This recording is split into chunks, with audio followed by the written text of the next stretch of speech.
इकडं मुलगी पडली आहे एकाच्या प्रेमात, पण आई वडिलांनी लग्न ठरवलंय दुसऱ्याशी, किंवा मग लग्न लावून पाठवलंय दुसऱ्याच्या घरात। आई वडिलांना वाटलं की आपण मुलीचं भलं करतोय, पण तिनं काय केलं? तिनं प्रियकराच्या मदतीनं नवऱ्यालाच संपवलं। हे काही एकट्या केतन अग्रवालच्या बाबतीत घडलंय असं नाही। गेल्या 2 वर्षांमध्ये महाराष्ट्रात अशा 11 हत्या झाल्या। हे असं घडण्यामागची नेमकी कारणं तरी काय? मुलगी आई वडिलांचं ऐकत नाही, नंबर 2 आई वडील मुलीचं ऐकून घेत नाहीत, आणि नंबर 3 दोघांनीही एकमेकांचं ऐकून घेतलं तर समाज ऐकून घ्यायला तयार नाही। महाराष्ट्रात घडलेल्या या घटना पुन्हा कधीच घडू नयेत यासाठी काय करता येईल यावर प्रकाश टाकणारा हा स्पेशल रिपोर्ट। तुमचं आमचं समाजाचं नंतर, आधी मुलामुलींचं ऐका। नमस्कार, मी संदीप आणि तुम्ही पाहताय LS मराठी।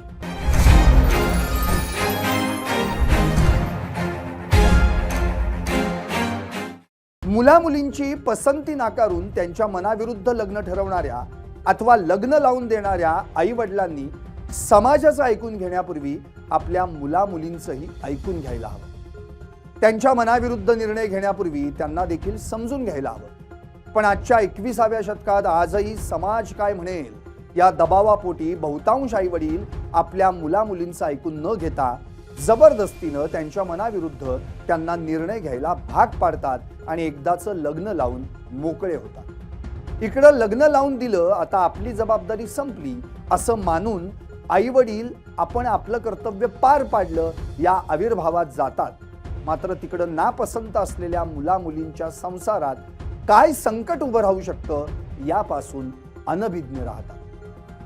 लग्न लावून झाल्यानंतर काही मुलं मुली मागचं झालं गेलं विसरून जाऊन एकमेकांशी जुळवून घेतात आणि आपल्या संसारास लागतात।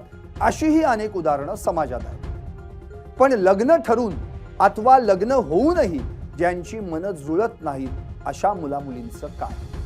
आणि मग याच अस्वस्थ मनांमध्ये सुरू होतो गुन्ह्याचा प्रवास, कट, बदला, सूड, प्रतिशोध, आणि याचा शेवट काय?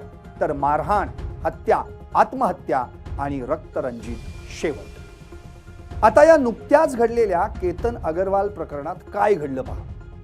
केतन, वय 26, बिल्डरचा मुलगा, लग्नासाठी 17 कोटींचा पॅलेस बुक, पण होणारी बायको दुसऱ्याच्या प्रेमात। तिच्यावर घरच्यांचा दबाव, मोठं घराणं, पैसा, इभ्रत आणि समाज काय म्हणेल याची चिंता।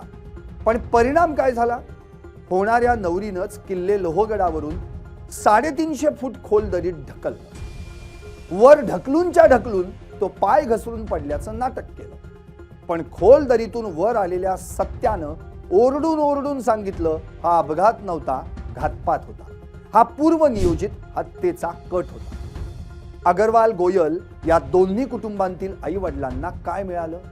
तिकडं केतन तर कायमचा गेला आणि इकडं सिया जेलमध्ये गेली। 17 कोटींचा पॅलेस, 2 चार्टर्ड विमानं, सगळं काही जागच्या जागी राहिलं। अगदी मागच्याच वर्षी म्हणजे 2025 मध्ये नाशिकात घडलेला हनीमून मर्डर आठवतोय का? सांगतो। नाशिक, मुलीचं वय 22, कॉलेजातल्या प्रियकरावर जडला होता जीव, पण वडिलांनी मुलगा पाहिला सरकारी नोकरीतला। मुलगी सुखात राहील असं गृहीत धरून मुलीचं तिच्या मनाविरुद्ध लग्न लावून दिलं खरं, पण पुढं काय घडलं? लग्न झालं, नवविवाहित जोडपं हनीमूनला महाबळेश्वरला गेलं, पण तिसऱ्याच दिवशी नवऱ्याच्या चहात झोपेच्या गोळ्या घातल्या, रात्री प्रियकराला बोलावलं आणि दोघांनी मिळून गळा दाबून त्याचा खून केला। पोलिसात गुन्हा दाखल झाला, प्रकरण कोर्टात गेलं, पण मुलीनं रडत रडत कोर्टात काय सांगितलं? मी बाबांना 100 वेळा सांगितलं माझं दुसऱ्यावर प्रेम आहे, पण त्यांचं आपलं एकच, लग्नानंतर विसरशील। काय झालं? लग्नानंतर विसरली? अहो, ती विसरली नाही, उलट तिनं लग्नाच्या नवऱ्यालाच संपवलं। मुलगी सुखात राहील असं म्हणणारे वडील आज मुलगी सुखात आहे असं म्हणू शकतील का हो? 2024 मध्ये नागपुरात घडलेली एक सुपारी किलिंगची घटना सांगतो, जरा ऐका। तिच्या घरची परिस्थिती गरीब, तिचा प्रियकरही गरीब, पण तिच्या वडिलांना श्रीमंत जावई हवा होता। 40 लाख रुपये हुंडा देऊन बापानं लग्न लावलं। 6 महिने गेले, पण पुढं काय झालं? लग्न होऊन 6 महिने पूर्ण होत नाहीत तोच तिनं प्रियकराला 2 लाखांची सुपारी दिली। ऑफिसवरून येताना त्यानं तिच्या नवऱ्यावर गोळ्या झाडल्या आणि त्यातच तिच्या नवऱ्याचा मृत्यू झाला. पोलिसात गुन्हा दाखल झाला, तिला अटकही झाली. पण ती पोलिसांना काय म्हणाली? तिचा नवरा तिला रोज मारायचा, दारू प्यायचा, माझा प्रियकर चांगला होता, वडिलांनी जबरदस्ती केली. आता बोला, जावई कायमचा गेला, मुलगी जेलात गेली आणि आई वडील मारतायत कोर्टाच्या चक्रा. 2023 मध्ये कोल्हापुरात घडलेली विषप्रयोगाची घटना सांग.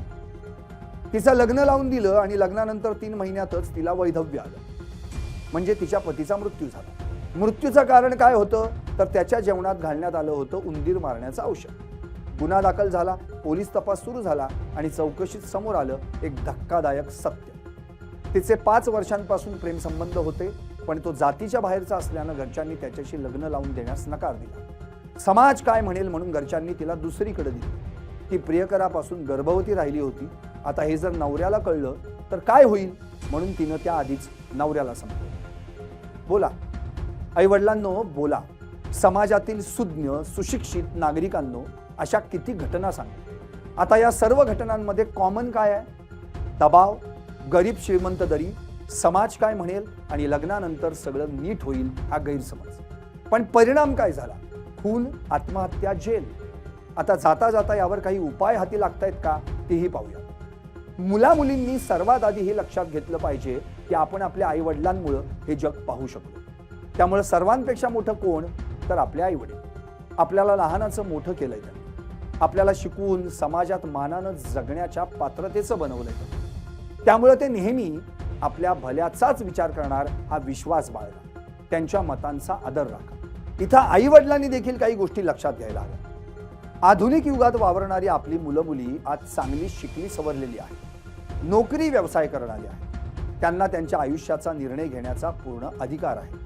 त्यामुळं मुला मुलींचं लग्न लावून देण्यापूर्वी त्यांना विचारात घ्या, त्यांच्याशी बोला, त्यांना समजून घ्या. त्यांनी निवडलेल्या आयुष्याच्या जोडीदाराचं स्टेटस पाहण्यापेक्षा संस्कार पहा. मुलगा गरीब आहे यापेक्षा तो होतकरू मेहनती आहे का नाही हे पहा. कारण श्रीमंत असला म्हणजे तो देव माणूसच असेल असं नाही ना. आणि हो, आता सर्वात महत्वाचं म्हणजे समाजापेक्षा आपली मुलं मुली महत्वाची.